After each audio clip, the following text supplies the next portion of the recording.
고려 비색은 하늘 아래 가장 아름다운 빛으로 다른 곳에서는 따라하려 해도 도저히 할 수 없는 천하제일이다.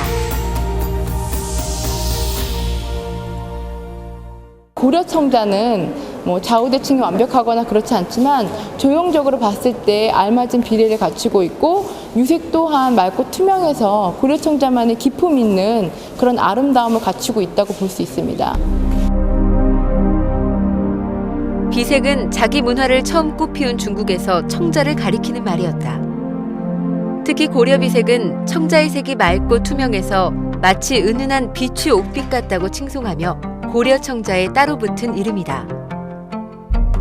천년 전 고려 도공들은 그 누구도 넘보지 못할 가장 진귀한 보물을 만들어냈다. 시대를 앞선 독보적 기술과 독창성, 그리고 최고의 하나를 위해 끊임없이 노력하는 장인의 집념이 탄생시킨 걸작. 우리는 그것을 이 시대 최고의 명품이라고 말하는데 주저하지 않는다.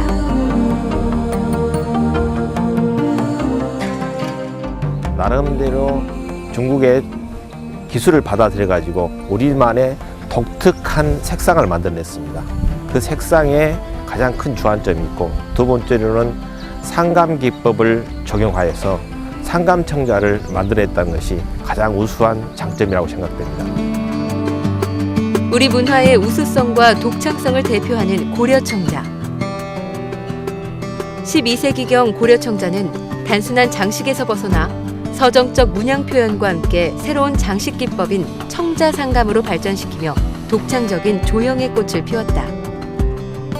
상감 기법은 도자기나 금속 등의 표면에 무늬를 파고 그 안에 금과 은, 흙 등을 넣어 채우는 장식 기법으로 세계 최초로 고려 청자의 상감 기법이 사용되었다. 그리고 향로나 정병과 같은 금속 공예품에도 은입사 상감 기법을 사용하는 등 뛰어난 기술을 발휘하며 현재까지 사용되고 있다. 고려 청자는 맑고 투명한 비색과 함께 유려한 선의 흐름, 생동감 넘치는 회화적인 문양을 특징으로 하고 있어 중국 청자와는 다른 독자적인 미의 세계를 이룬다. 이처럼 천년의 세월이 지나도 아름다운 고운 결과 푸른 빛은 도공의 시간과 정성, 인내가 모두 하나로 통해야 얻어지는 험난한 과정의 결과물인 것이다. 정말 지금 이렇게 요즘 세대에 이렇게 내가 나타낼 수 없는 조금 오묘한 색깔들, 그런 걸 보면은 좀 신기한 것 같아요. 그리고 청자의 제작 과정은 우선 고령토 계통의 점토를 채굴하여 불순물을 제거한 후 정성스럽게 흙을 반죽하고 물레를 이용해 원하는 자기의 형태를 만든다. 그 후 반건조 상태의 자기 표면에 구름, 학, 모란 등 전통 문양을 조각하거나 철화, 태화 또는 상감기법 등으로 장식을 한다. 장식이 끝나면 충분한 기간 동안 천천히 건조시킨 후 섭씨 700도에서 800도 사이에서 초벌구이를 하고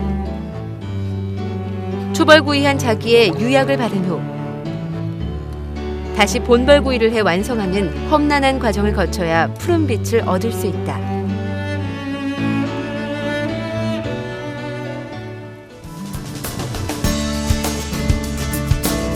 전남 강진군 일대는 약 200여 개의 고려시대 가마터들이 분포되어 있어 예로부터 고려청자를 대표하는 곳이다.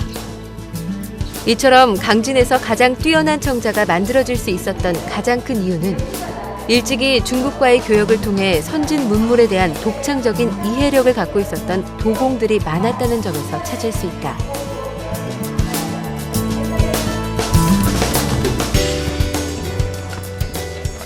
지금도 문화재 발굴이 한창인 강진군 일대에서 출토되는 유물 중에서 빠지지 않는 것이 바로 청자 관련 유물로 그 모양과 생김에 따라 유적의 대표 시기와 가치를 판단하는 중요한 근거 자료가 되기도 한다.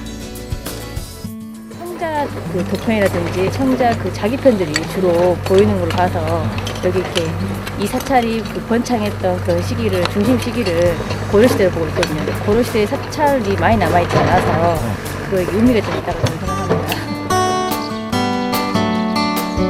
고려 청자의 본향인 전라남도 강진군. 강진 청자박물관은 고려 청자의 전통의 가치와 예술혼을 이어가기 위해 많은 노력을 기울이고 있다.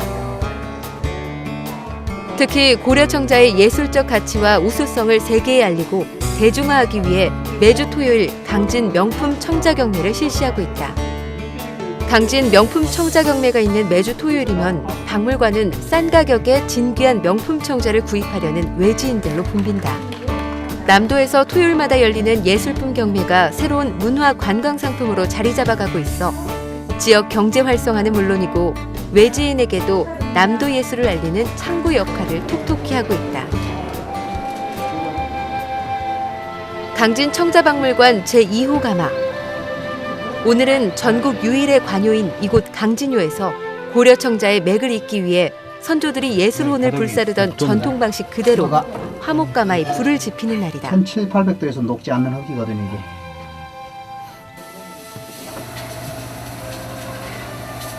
푸른 비치색으로 잘 나올 수 있는 확률은 10% 정도. 1년에 4차례 소나무 장작불로 굽는 화목가마는 최고의 명품 청자를 만드는 데 사용하지만 비용이 많이 들고 작업 과정이 까다로우며 성공 확률이 낮아 고충이 많다.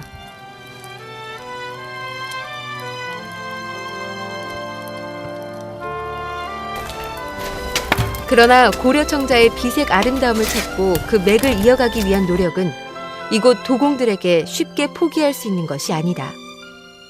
글쎄요, 비색이라는 제가 배운 바에서는 갑자기 여성 번개같이 쏘나이가 왔다가 끝인 그 맑은 하늘, 그런 색깔을 비유도 하기도 하고 깊은 바다의 파란 물을 비유하기도 한 것 같습니다.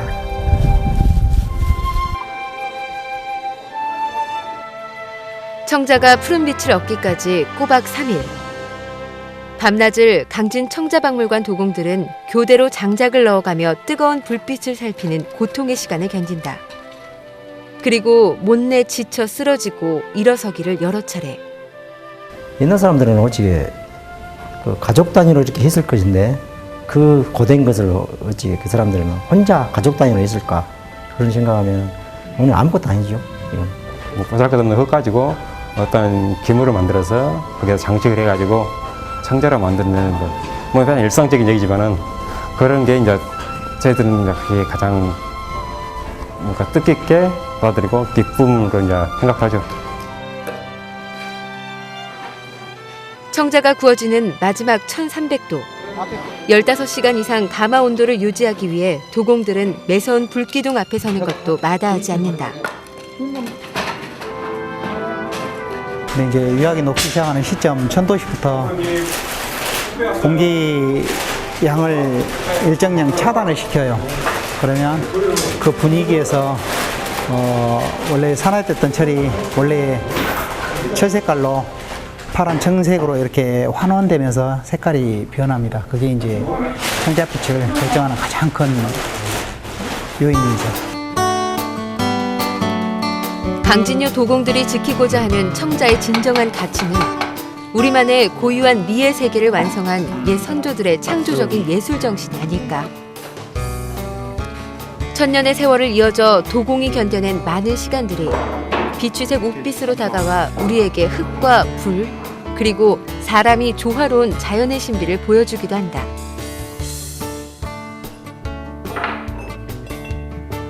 최고를 향한 바람은 그리 쉽게 허락되지 않는 것일까? 사람의 노력을 다하고 자연의 섭리에 따르는 과정이지만 실패는 언제나 환원 아, 마음이 상태로 아프다. 만들어주는데 환원 상태로 전체적으로 화목가마는 똑같은 분위기를 만들어주기가 사실 어렵거든요.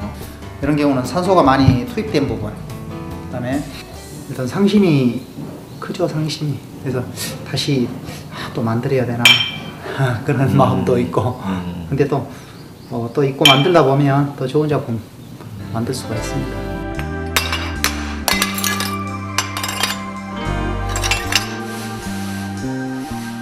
실패의 기억을 통해 또다시 일어서며 세계 유일의 예술혼을 지켜온 청자 도공들의 자존심. 천년 세월을 푸르게 빛나는 청자와 함께 언제까지나 그 빛을 잃지 않는 또 다른 천하제일의 명품일 것이다.